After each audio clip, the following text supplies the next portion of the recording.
जय श्री कृष्णा दोस्तों, राधे राधे। नवरात्रि के छठवें दिन पर माँ कात्यायनी जी की पूजा की जाती है। इनका स्वरूप अत्यंत भव्य और दिव्य है। आज हम सभी माँ दुर्गा की पौराणिक कथाओं को सुनकर माता की कृपा को प्राप्त करेंगे। तो आइए माता की कृपा से कथा को प्रारंभ करते हैं। आगे बढ़ने से पहले अगर आप सभी को ये कथा अच्छी लग रही हो तो कमेंट में जय माता दी जरूर लिखें। साथ ही वीडियो को लाइक और अपने परिवारजनों के साथ शेयर जरूर करें। हम ऐसे ही आप सभी के लिए व्रतों से जुड़ी कथाएं लाते रहेंगे। जयकारा शेरा वाली दा, बोल साचे दरबार की जय। नवरात्रि के छठे दिन में साधक का मन आज्ञा चक्र में स्थित होता है। योग साधना में इस आज्ञा चक्र का अत्यंत महत्वपूर्ण स्थान है। इस चक्र में स्थित मन वाला साधक माँ कात्यायनी के चरणों में अपना सब कुछ न्यौछावर कर देता है। भक्त को सहज भाव से माँ कात्यायनी के दर्शन प्राप्त होते हैं। इनका साधक इस लोक में रहते हुए भी अलौकिक तेज से युक्त होता है। इनकी उपासना और आराधना से भक्तों को बड़ी आसानी से अर्थ, धर्म, काम और मोक्ष चारों फलों की प्राप्ति होती है। उसके रोग, शोक, संताप और भय नष्ट हो जाते हैं। जन्मों के समस्त पाप भी नष्ट हो जाते हैं।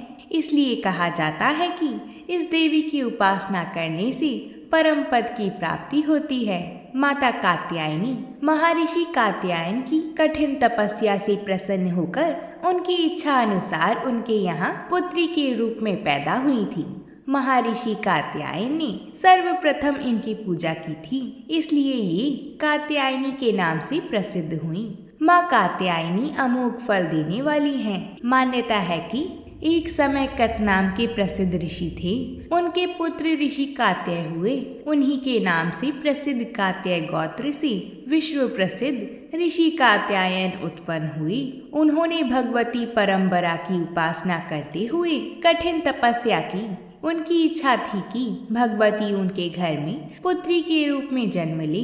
माता ने उनकी यह प्रार्थना स्वीकार कर ली। कुछ समय के पश्चात जब महिषासुर नामक राक्षस का अत्याचार बहुत बढ़ने लगा, तब उसका विनाश करने के लिए ब्रह्मा जी, विष्णु जी और भगवान शंकर जी ने अपने अपने तेज और प्रताप का अंश देकर देवी को उत्पन्न किया था। महर्षि कात्यायन ने इनकी पूजा की।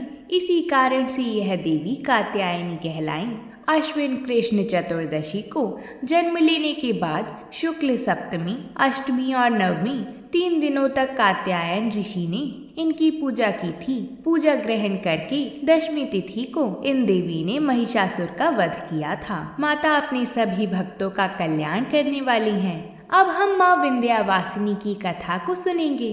भगवती अंबिका नित्य रूपिणी है और आनंदमयी उनका श्री विग्रह है।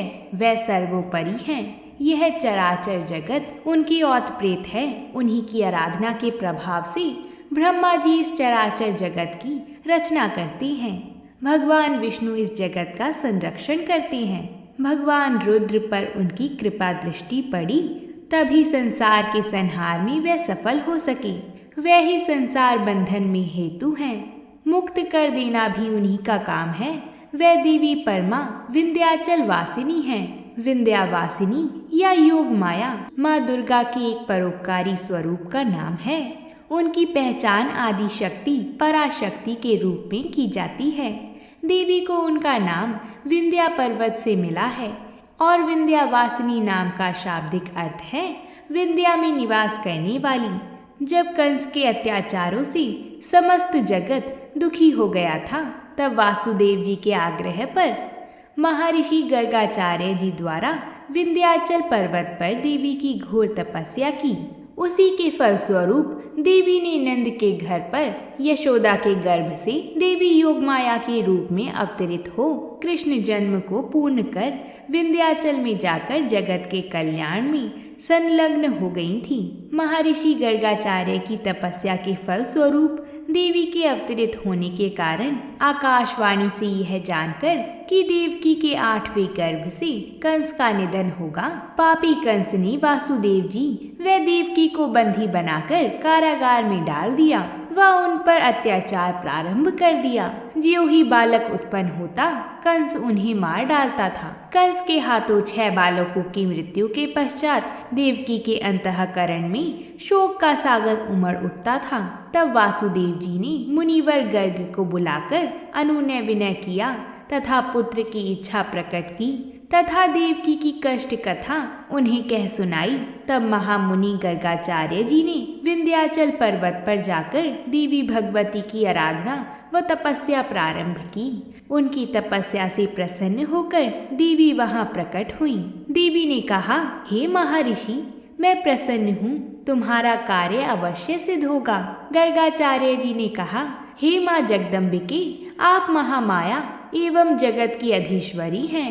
हे भवानी, आपकी छवि कृपामयी है, आपको बारंबार मेरा नमस्कार है। देवी ने कहा, तुमने बड़ी अद्भुत तपस्या की है, मैं तुम्हारी भक्ति से भली भांति प्रसन्न हूँ। हे यदुवंशियों के आचार्य महर्षि गर्गाचार्य, आप अपना अभिलक्षित वर मांगो। गर्गाचार्य जी बोले, इस समय संपूर्ण सृष्टि महापापी कंस के पापों से दुखित हो रही है। हे देवी, इस जगत का उद्धार कीजिए। देवी ने कहा, हे मुनिवर, जगत के कल्याण के लिए तुमने जो कामना की है वह अवश्य पूर्ण होगी। पृथ्वी का भार दूर करने के लिए मैंने श्री विष्णु जी को आदेश दिया है। वह वासुदेव के यहाँ देवकी के गर्भ से अपना अंश अवतार ग्रहण करेंगे। उनके प्रकट होते ही वासुदेव जी कंस के डर से उन्हें लेकर गोकुल में नंद जी के घर पर पहुंचा देंगे। साथ ही यशोदा की कन्या को ले जाकर अपने यहाँ आए हुए कंस को दे देंगे और कंस उस कन्या को भी मारना चाहेगा। इतने में ही वह कन्या कंस के हाथों से छूट जाएगी। उसका अत्यंत मनोहर रूप हो जाएगा। मेरा ही अंश रूप विग्रह धारण करके वह विंध्यागिरी पर जाकर जगत के कल्याण में संलग्न हो जाएगी। इस प्रकार देवी के मुख से यह सुनकर मुनिवर गर्ग ने भगवती जगदम्बिका को प्रणाम किया तथा अत्यंत प्रसन्न होकर वे मथुरापुरी में आए और वासुदेव जी को देवी का वरदान सुनाया। तब जाके वासुदेव जी को मन में थोड़ी शांति हुई। माता विंध्यावासिनी भक्तों द्वारा इन्हें वन दुर्गा व नव दुर्गा के रूप में भी पूजा जाता है। देवी विंध्यावासिनी के दर्शन मात्र से भक्तों के संपूर्ण कष्ट पीड़ा दूर होते हैं व मनोवांछित फल प्राप्त करते हैं। माँ विंध्यावासिनी की आराधना से संतानहीनों को संतान की प्राप्ति होती है। जो माँ विंध्यावासिनी का नित्य श्रवण करता है उसके लिए कहीं कुछ भी दुर्लभ नहीं होता। जगत में उनकी कीर्ति फैल जाती है। तो बोलिए विंध्यावासिनी माता की जय। अब हम अन्नपूर्णा माता की कथा को सुनेंगे। एक समय की बात है, काशी निवासी धनंजय की पत्नी का नाम सुलक्षणा था। उसे अन्य सब सुख प्राप्त थे, केवल निर्धनता ही उसके दुख का एकमात्र कारण था। यह दुख उसे हर समय सताता रहता था। एक दिन सुलक्षणा पति से बोली, स्वामी आप कुछ उद्यम करो तो काम चले। इस प्रकार कब तक काम चलेगा? सुलक्षणा की बात धनंजय के मन में बैठ गई और वह उसी दिन विश्वनाथ शंकर जी को प्रसन्न करने के लिए बैठ गया और कहने लगा, हे देवाधिदेव विशेश्वर, मुझे पूजा पाठ कुछ आता नहीं है, केवल आपके भरोसे बैठा हूँ। इतनी विनती करके वह 2-3 दिन तक भूखा प्यासा बैठा रहा। यह देखकर भगवान शंकर ने उसके कान में अन्नपूर्णा अन्नपूर्णा अन्नपूर्णा अन्नपूर्णा कहा। इस प्रकार 3 बार कहा। यह कौन क्या कह गया? इसी सोच में धनंजय पड़ गया कि मंदिर में आती ब्राह्मणों को देखकर पूछने लगा, पंडित जी अन्नपूर्णा कौन है? ब्राह्मणों ने कहा, तू अन्न छोड़ बैठा है सो तुझे अन्न की ही बात सूझती है। जा घर जाकर अन्न ग्रहण कर ले। धनंजय घर गया, स्त्री से सारी बात कही। वह बोली, नाथ चिंता मत करो, स्वयं शंकर जी ने यह मंत्र दिया है, वह स्वयं ही खुलासा करेंगे। आप फिर जाकर उनकी आराधना करो। धनंजय फिर जैसा का तैसा पूजा में बैठ गया। रात्रि में शंकर जी ने आज्ञा दी और कहा, तू पूर्व दिशा में चला जा। वह अन्नपूर्णा माता का नाम जपता जाता और रास्ते में फल खाता जाता। इस प्रकार कितने ही दिनों तक वह चलता गया। वहाँ उसे चांदी सी चमकती वन की शोभा देखने में आई, सुंदर सरोवर देखने में आया। उसके किनारे कितनी ही अप्सराएं झुंड बनाए बैठी थी, एक कथा सुनती और सब मिलकर माँ अन्नपूर्णा इस प्रकार बार बार कहती थी। धनंजय ने उसके पास जाकर पूछा, हे देवियों, आप यह क्या करती हो? उन सब ने कहा, हम सब माँ अन्नपूर्णा का व्रत करती हैं। धनंजय ने पूछा, व्रत पूजा करने से क्या होता है? यह किसी ने किया भी है? इसे कब किया जाता है? वह कहने लगी, इस व्रत को सब कर सकते हैं। 21 दिन तक के लिए 21 गांठ का सूत लेना चाहिए।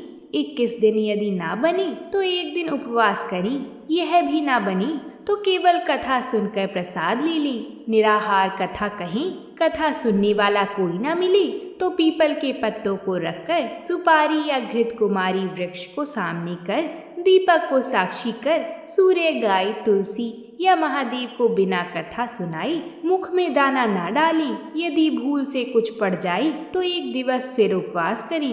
व्रत के दिन क्रोध न करें और झूठ ना बोलें। धनंजय बोला, इस व्रत के करने से क्या होता है? वह कहने लगी, इसके करने से अंधों के नेत्र मिल जाती हैं, लूलों के हाथ मिले, निर्धन के घर धन आए, बांझी को संतान मिले, मूर्ख को विद्या आए।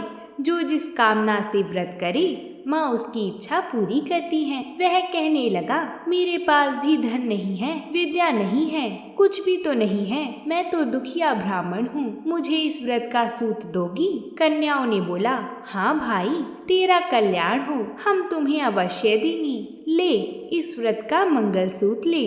धनंजय ने व्रत किया। व्रत पूरा हुआ तभी सरोवर में से 21 खंड की स्वर्ण सीढ़ी हीरा मोती जड़ी हुई प्रकट हुई। धनंजय बोला, जय अन्नपूर्णा माता, जय अन्नपूर्णा माता, और ऐसा कहता जाता था। इस प्रकार कितनी ही सीढ़ियां उतर गया तो क्या देखता है कि करोड़ों सूर्य से प्रकाशमान अन्नपूर्णा माता का मंदिर है।